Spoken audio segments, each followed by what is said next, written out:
Ça a commencé quand j'étais en cinquième. Je me suis fait vacciner contre la grippe A. Il y avait la campagne contre la grippe A, et donc ma mère s'est dit pourquoi pas.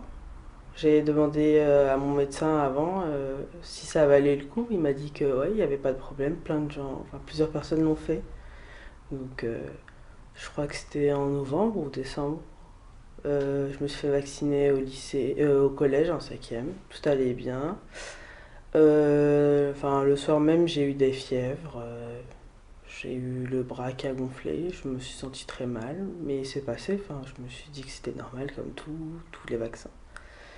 Euh, Peut-être mars, à partir de mars, avril, j'ai commencé à beaucoup dormir en cours. Les profs pensaient que je restais éveillée la nuit, que je dormais pas. Ça a commencé à apparaître sur mes bulletins en disant que je devais plus me concentrer et arrêter de dormir. Euh, L'année de quatrième a commencé. Euh, je, je suis allée voir mon médecin qui m'a fait.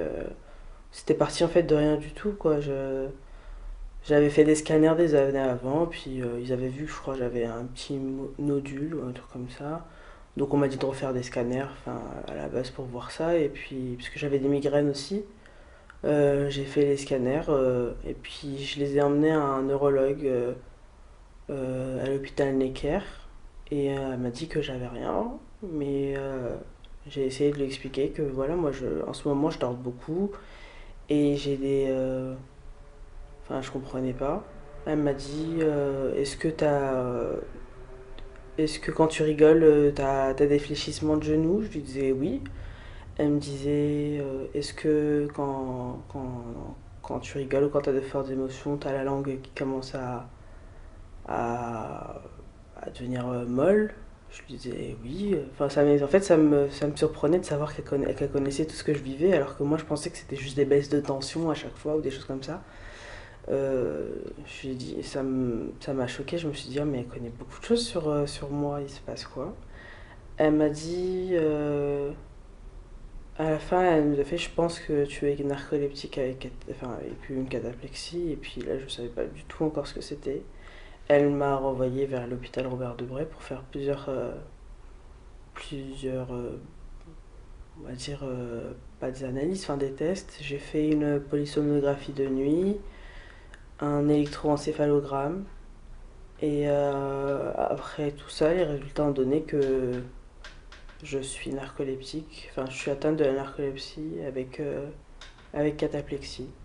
C'était pour moi tout nouveau, je ne savais pas encore ce que c'était. J'apprenais que ce que je vivais, c'était une maladie. Après, j'ai découvert le docteur Le Cendreux, mon neurologue qui me suit à Robert Debré sur la narcolepsie, qui m'a expliqué que enfin, plusieurs enfants vivaient la même chose et que je peux être enfin que des personnes naissent avec et d'autres personnes ne naissent pas avec. Et puis on a essayé de faire le lien d'où ça pouvait m'arriver. Et puis j'ai dit que je m'étais fait vacciner contre la grippe A. Il m'a dit juste que enfin c'est bizarre parce que d'autres personnes enfin toutes les personnes qui recevaient en fait en ce moment-là étaient eux aussi ont aussi été vaccinées contre la grippe A. Donc nous on faisait pas encore le lien, on savait pas. Euh, il m'a juste dit que ça pouvait être dû à un allèle, un gène que j'ai, et que je pouvais avoir une chance que ce soit génétique. Donc j'ai fait des prises de sang qui étaient vraiment réglementées, enfin pas n'importe quelle prise de sang. J'ai dû signer des papiers comme quoi je m'engageais à participer enfin pas une expérience, mais que mes analyses partent à Montpellier pour être vérifiées génétiquement. J'ai fait aussi une ponction lombaire. La ponction lombaire a bien indiqué que j'avais un taux d'hypocrétine qui était très faible, que je n'avais plus.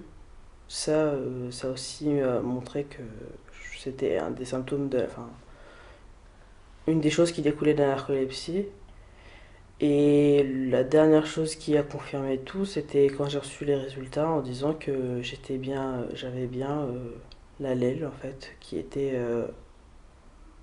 qui était peut-être due, enfin, qui encourageait en fait la narcolepsie, je sais pas comment expliquer, qui j'avais plus de chances d'avoir la narcolepsie que d'autres personnes, quoi. Mais sauf que 70% de la population ont ce gène-là. Donc le médecin a essayé de m'expliquer que ça peut être une fièvre, une grippe ou autre chose qui a pu déclencher ma narcolepsie, mais les médecins ne disent, enfin, pour eux c'est pas le vaccin. Et